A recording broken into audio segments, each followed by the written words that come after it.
ओम मूकम करोति वाचालम पंगुम लंघयते गिरिम यत्कृपातमहं वन्दे परमानंद माधवम। प्यारे दोस्तों, युवा साथियों और मेरे बुजुर्गों, आप सभी को मेरा प्यार भरा नमस्कार। मैं आज आपको हमारे जो राजतंत्र में जो बड़े बड़े कविराज हुए थे, जो आज भी उनका नाम अमर है, उनके कुछ दोहे हैं मैं आपके सामने प्रस्तुत करना चाहता हूँ। कृपया ध्यान देकर सुनना। हमारे हिंदुस्तान में राजा वीर विक्रमादित्य हुए थे, जिनके नाम से हमारे हिंदुस्तान में आज एक विक्रम संवत चलता है, जो नाउ दिस टाइम इस समय 2078 व्यतीत होकर 2079 चल रही है। वो विक्रम संवत है। ये राजा वीर विक्रमादित्य के नाम से ही, उनके नाम से पड़ी हुई है। उनके राज दरबार में एक कविराज होते थे, उनका आपका नाम होता था बेताल। बहुत विद्वान कवि थे। जो उन्होंने जो कविताएं लिखी अति सुंदर थी।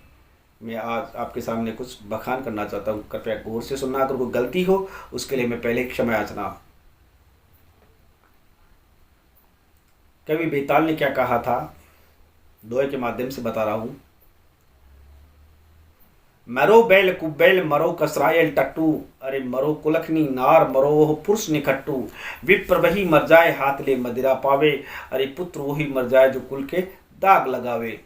बेन्यायी राजा मरे नींद दरादर सोइए, बेताल कहे विक्रम सुनो अत्ता मर्या मत रोइए।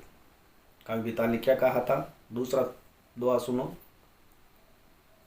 शशि को त्यारे रेन ज्ञान को हृदय त्यारे, कुल को त्यारे पुत्र पात को तरवर त्यारे, अरे गज को त्यारे दंत हंस सरवर को त्यारे, कठाज त्यारे धामनी। बेताल कह विक्रम सुनो घर ने त्यारे कामनी। शशि को खोदे रेन ज्ञान को हृदय खोदे, कुल को खोदे पुत्र पात को तरवर खोदे, अरे गज को खोदे दंत हंस सरवर को खोदे, कठाज खोदे धामनी। बेताल कह विक्रम सुनो घर ने खोदे कुल लखनऊ की कामनी। ये कवि बेताल के हैं। ऐसे ही कवि गंग भी हुए थे आप, अच्छी आपकी कविता है। कवि गंग ने क्या कहा था, गंग तरंग प्रवाह भयो जद कूप को नीर पियो ना पियो, अरे जाके घट में श्री रघुनाथ बसत है और को नाम लियो ना लियो। कर्म योग सुपात्र मिले तो कुपात्र को दान दियो ना दियो, कवि गंग कहे सुन सा अकबर मूर्ख मित्र कियो ना कियो। इनका आप हिंदी अर्थ सुनिए। पहले कवि गंग ने क्या कहा उसका सुनिए। गंग तरंग प्रवाह भयो, जब हमारे को जब माँ गंगा का जल हासिल हो रहा है तो किसी हैंडपंप या किसी तालाब या किसी नलकूप का पानी पीने की अवस्था नहीं है। गंग तरंग प्रभाव भयो जित कूप को नीर पियो न पियो, जाके घट में श्री रघुनाथ बस है। जिनके मन में भगवान श्री राम का नाम हो तो और किसी का नाम लेने की आवश्यकता ही नहीं है। जाके घट में श्री रघुनाथ बसते है और को नाम लियो ना लियो। कर्मयोग सुपात्र मिले, अगर कोई बुद्धिजीवी, अगर कोई कर्मयोगी अगर हमारे को हासिल हो रहा है, कर्म योग सुपात्र मिले तो कुपात्र को दान दियो ना दियो। तो किसी मूर्ख को दान नहीं देना चाहिए, क्योंकि वो मूर्ख वो पैसा लेकर आपसे और उनका दुरुपयोग करता है। या तो कोई वाइन शॉप पे जाता है या कोई भी गलत कार्य करता है। तो कर्म योग सुपात्र मिले तो कुपात्र को दान दियो ना दियो। कवि गंग कहे सुन सा अकबर मूर्ख मित्र कियो ना कियो। दोस्तों, कवि गंग ने भी कहा है, मित्र सखा अपने से थोड़ा ज्ञान ज्यादा हो, अपने से एक्सपीरियंस ज्यादा रखता हो, उसी को करना चाहिए। उसमें सज्जनता भी हो, सहनशीलता भी हो, सभी गुण विद्यमान होने चाहिए, जो कि हमारे को अंधेरे से प्रकाश की ओर लाता है। ऐसा मित्र क्या काम का, जो हमारे को खड्डे में ले जाएगा। तो मूर्ख मित्र क्यों ना क्यों, इंसान को मूर्ख मित्र नहीं करना चाहिए। मूर्ख मित्र की बजाय तो बगैर मित्र ही रहना ठीक है। कवि गंग ने अति सुंदर बात कही थी। कवि बेताल के दोहे थे, अभी मैंने आपसे पहले कहा था कि गंग कवि बेताल के थे, मैंने आपसे कहा था।